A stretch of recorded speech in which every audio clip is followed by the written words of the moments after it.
Hello everybody, it's me, Ronan Romero with Clear Cut Concepts, back again today with my Wednesday, November 22nd, 2017 vlog. I know I usually put these out on Thursday, however tomorrow is Thanksgiving, so I thought I'd get these videos out for you today so you can enjoy them before the holiday. So as always, I want to start out with my latest projects and services.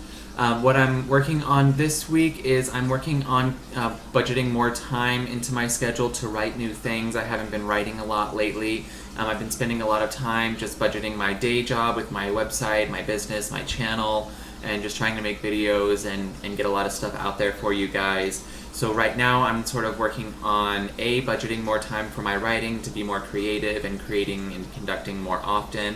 I'm also looking to promote my YouTube channel, looking to get more subscribers, more views, more likes. So if anybody has suggestions on that, please let me know in the comments below or contact me on my website, www.clearcutcopyandediting.com. But otherwise, that's what I'm working on this week. And this week's tips for successful word production, I'm going to be giving you 4 general tips on how to best determine which genre is better for you to write within. I know a lot of fiction, non-fiction writers, any kind of writer really struggles to determine if they want to write within a specific category or if they just want to have a general niche that they just sort of write about a whole different slew of categories and genres. So if you are not okay with writing just generally across the board, all genres, and being as rounded as possible, and you want to stick with what genre works best for you, here are my 4 tips for how to determine which genre you should write within. So, tip 1. You're going to want to make a list of every genre that you are aware of, everyone that you are familiar with, anyone that you've worked with or read through or anything like that. Make a complete list. It could be a dozen, 2, 3, 4, 5 dozen, hundreds of genres. Just get an entire list of everything that you're familiar with. This will help you to determine what is within your realm of understandability and what is within your capacity. So anything that's not included on that list, don't feel bad about it. If it doesn't come to you right away and it comes to you later, it's probably not something that you need to worry about because it's not something that's on the forefront of your mind. So once you have an entire list of every genre that you're familiar with or have worked with or know about, that's when you know where your realm of understanding lies. From there, you'll want to narrow that list down. Which brings me to tip number 2, which is eliminate any of those genres off your list that you are familiar with and either did not enjoy writing or could not write very well. So this will help narrow that list down to things that A, you are good at, and B, you enjoy doing. Because if there's any genres that don't lie within those 2 categories, honestly, you don't need to be writing them because there's no reason to do so.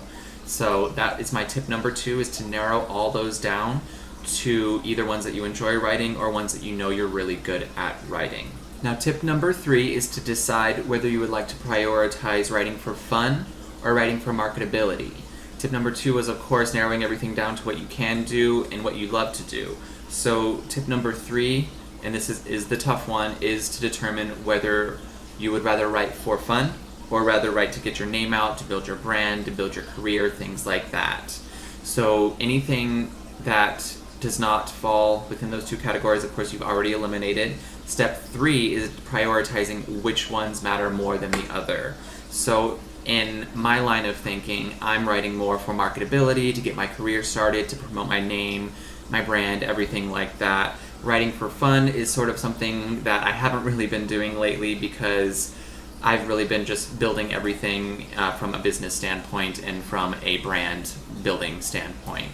I do a lot of writing for fun, and a lot of the writing that I'm good at doing is writing that I enjoy doing. So if you have categories or genres that fall within enjoyability and marketability, you are golden and you need to keep those on your list and stick to those.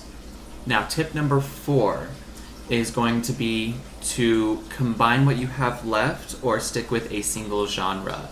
From here, you can either pick what you feel is going to work best for you as a single genre, or you can combine a lot of genres to make a single one and just sort of roll forward with that. You can combine genres to make things like science fiction, romantic comedy. You can do like a political thriller with an action twist, different things like that. You can just combine everything to make the perfect sort of combination of genre for you, and that way you'll be able to work within what you know how to do, what you enjoy doing, and what you know you can get done well. Now, this is the process that really brought me to my conclusion that my best genre would be science fiction. I do like the paranormal. I do like things that you can just make up. They don't have to be real. You don't have to have supporting facts and figures, all that. You can just sort of go off the basic creative part of your brain and just work from that. So those are my 4 tips on how to determine which genre of writing would be best for you. So if you have any other tips on how to determine which genre is best to write within for any individual, please leave those in the comments section below. This week on what I'm currently reading, as you all know, I am still reading Stephen King's The Stand, getting pretty close to book 3 here. Book 3 is only a few hundred pages at the end of the series, so I can't wait to get that started. What's happening at this time is Franny and Larry have decided to find Harold's diary because they're finally starting to recognize that he's got something dark going on, probably something questionable. They're starting to see through his fake smile that he always has with everybody to try to convince them that he's trustworthy. So they both are aware that he keeps a diary that he calls the Ledger, which kind of details all the bad things he's thinking about, all the bad plans he has.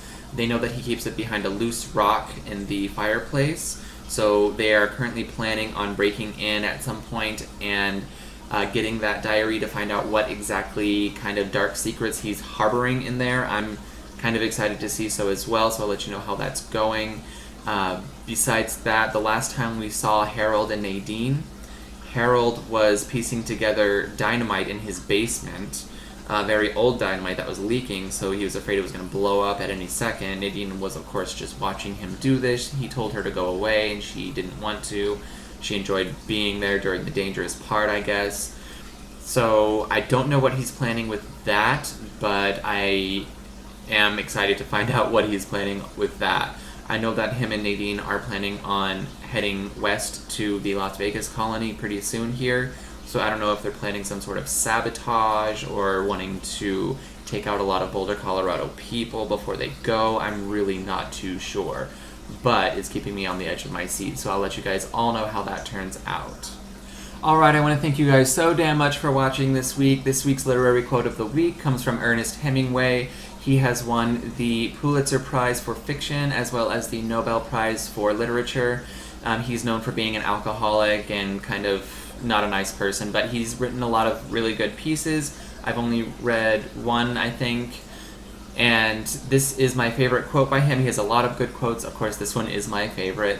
So again, I want to thank you guys so damn much for watching. If you guys have any suggestions on literary greats that you would like me to quote in the future, or if you have any suggestions for what books you would like me to include in the What I'm Currently Reading category.